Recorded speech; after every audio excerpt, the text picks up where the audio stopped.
मकर संक्रांति जो पर्व है यह सूर्य संक्रांति का पर्व है, सूर्य पर्व इसको कहा जाता है। माने सूर्य एक राशि से दूसरी राशि में जिस समय प्रवेश करते हैं उस काल को संक्रांति कहते हैं, संक्रमण का काल। माने सूर्य एक राशि से दूसरी राशि में जहां जा रहे हैं, तो इस समय सूर्य धनु राशि से मकर राशि में प्रवेश कर रहे होते हैं, इसलिए इसको मकर संक्रांति कहा जाता है। मकर राशि में सूर्य आ रहे हैं। अब सूर्य जो है वह कहां जा रहे हैं? मकर राशि में। और मकर राशि जो है वो शनि की राशि है, मकर राशि के स्वामी शनि हैं। तो सीधी सी बात यदि कही जाए तो सूर्य नारायण अपने पुत्र शनि के घर जा रहे हैं। यद्यपि ज्योतिषीय गणना के अनुसार सूर्य और शनि इन दोनों के बीच में बहुत अधिक तालमेल नहीं है। शनि सूर्य को अपना शत्रु मानते हैं, लेकिन पिता का तो स्नेह अपने पुत्र के प्रति रहता है। तो इस समय सूर्य का संचार शनि की राशि मकर में होने वाला है और मकर राशि में जा रहे हैं। तो मकर और कुंभ इन दो राशियों में सूर्य जब तक रहेंगे तब तक वो अपने शनि बेटे के घर में ही रहेंगे। 12 राशियां हैं और वर्ष भर में 12 महीने होते हैं। तो सूर्य नारायण प्रत्येक महीने में एक एक राशि में संचार करते हैं, मानी भ्रमण करते हैं। 6 महीने सूर्य उत्तरायण होते हैं, 6 महीने सूर्य दक्षिणायन होते हैं। सूर्य उत्तरायण जो होते हैं उनको देवताओं का दिन और सूर्य को दक्षिणायन को देवताओं की रात्रि कही जाती है। तो ऐसा कहा जाता है कि मकर संक्रांति से देवताओं का दिन प्रारंभ होता है, इसीलिए मकर संक्रांति के बाद शुभ कार्य प्रारंभ हो जाते हैं। उत्तरायण सूर्य प्रारंभ हो जाते हैं। उत्तरायण सूर्य के साथ में ही देव प्रतिमाओं की प्रतिष्ठा, नए ग्रह का ग्रह प्रवेश आदि कार्य भी यहां से प्रारंभ होते हैं। तो मकर संक्रांति इस बार किस तारीख को है? इस बार जो है मकर संक्रांति का जो पूर्ण काल है वह 15 जनवरी को ही होगा। कई लोगों के मन में प्रश्न है कि महाराज जी मकर संक्रांति तो एक भारतीय पर्व है, फिर ये अंग्रेजी तारीखों के हिसाब से क्यों चलता है? पहले 14 जनवरी को होता था, आजकल 15 जनवरी को होता है, ऐसा क्यों?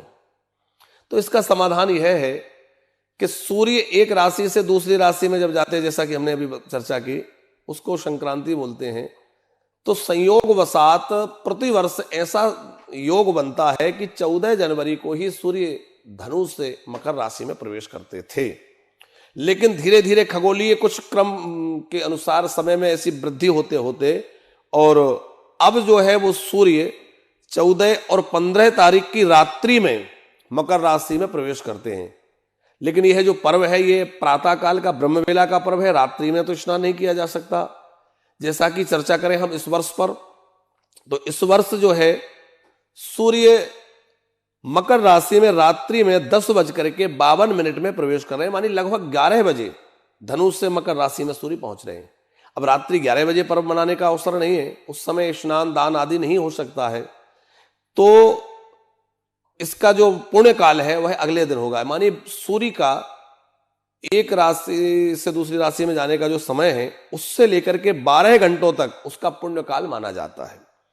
तो रात्रि के 10:52 में धनु से सूर्य मकर राशि में प्रवेश कर रहे हैं, तो उनका जो पुण्य काल है, माने स्नान दान आदि आदि के लिए जो श्रेष्ठ का समय है वो 12 घंटे होता है। तो माने दोपहर के लगभग वही 10:52 तक ही वह समय रहेगा। तो आपको सवेरे 10:52 तक स्नान दान आदि का विशेष महत्व। तो स्नान तो ब्रह्म बेला में करना चाहिए। मकर संक्रांति का स्नान किसी तीर्थ में, किसी पुण्य जलाशय में आप जाकर के करें। और यदि कहीं जाना संभव ना हो पा रहा हो तो घर में ही आप अपने जो स्नान की जल है उसमें गंगा जल डाल लें, थोड़ा तिल डाल लें और उसमें तीर्थों का आवाहन करके उससे स्नान कर लें, बहुत अच्छा होगा। और स्नान करने के बाद में दान, तो मकर संक्रांति में तिल के दान का बड़ा महत्व है। चूंकि तिल जो है वो तिलहन है और शनि को तेल प्रिय है, शनि के यहां सूर्य पहुंच रहे, इसलिए भी तिलहन के दान का महत्व है। दूसरा, तिल जो है एक विशिष्ट दान कहा जाता है, क्योंकि तिल जो है ये भगवान के अंग से प्रकट हुआ है। श्वेत तिल, काला तिल और भूरा तिल, ये 3 तरह के जो तिल हैं ये भगवान के ही अंग से प्रकट हुए हैं, उनके पसीने के बिंदु से, इसलिए ये बड़ा पवित्र माना जाता है। तो मकर संक्रांति के दिन तिल का स्नान सबसे पहले करना है। फिर जो है भगवान को तिल चढ़ाएं, तिल का स्नान करना है, माने इस जल में तिल डाल करके उससे स्नान करें।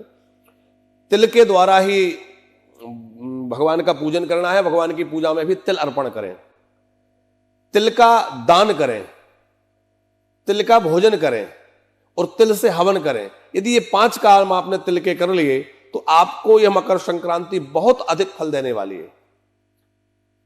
ध्यान में रखिएगा क्या क्या 5 काम करना है।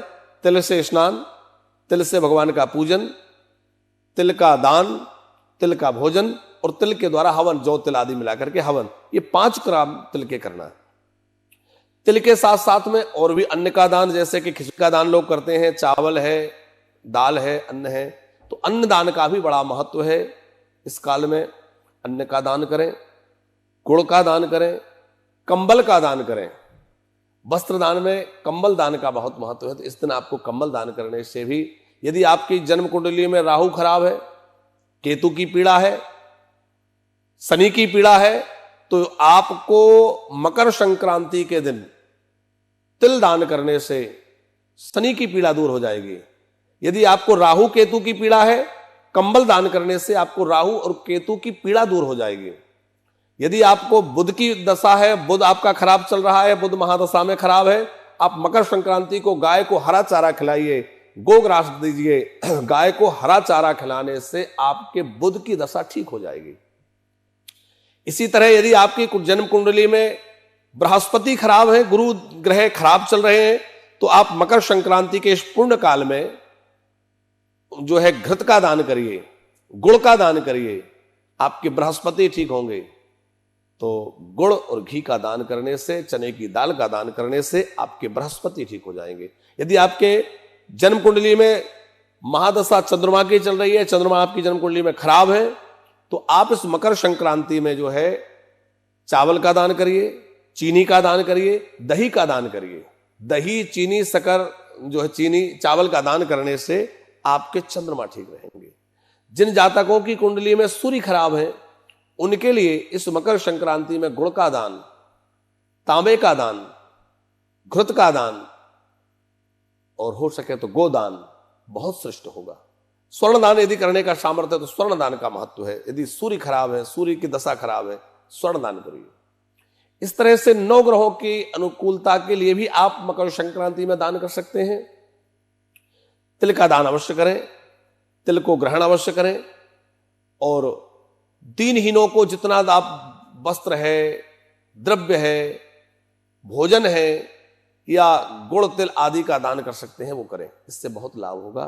तो यह मकर संक्रांति आपके जीवन में खूब प्रसन्नता लाने वाली हो, उमंग और उल्लास लाने वाली हो और इस मकर संक्रांति पर आपके जीवन में भगवान की भक्ति की स्थापना हो। भगवान सूर्य नारायण कृपा करें कि आपका जीवन में भी उत्तरायण आ जाए। उत्तरायण का एक अर्थ सूर्य नारायण तो है ही कि उत्तरायण में हो गए, लेकिन उत्तरायण का एक अर्थ है कि जिन भगवान ने उत्तरा के उदर में अपना अयन बनाया, उत्तरा के पेट में गर्भ में जिन्होंने अपना अयन, कब? परीक्षित की रक्षा करने गई, तो उत्तरा के उदर में जिन्होंने अपना अयन बनाया, घर बनाया, अयन माना होता है घर, वो भी उत्तरायण है। तो भगवान उत्तरायण हमारे जीवन में आ जाए और उत्तरायण भगवान कृपा करें। ऐसी शुभकामनाओं के साथ ये मकर संक्रांति की आपको खूब खूब शुभकामनाएं हैं कि आपको ये मकर संक्रांति शुभ हो और कल्याणकारी हो। तो इस बार जो है खूब गुड़ तिल का दान करना है, खूब सूर्यनारायण भगवान की उपासना करनी है, खूब भगवान शंकर को जल चढ़ाइए, भगवान शंकर को जो है बिलपत्र चढ़ाइए, उनका आशीर्वाद लीजिए। हो सके तो वृंदावन आइए, वृंदावन आकर के यमुना में महारानी का स्नान करिए, यमुना जी में आकर के दीप दान करिए, तिल दान करिए और बिहारी जी का आशीर्वाद लीजिए और आनंद पूर्वक अपना यह पर्व मनाइए।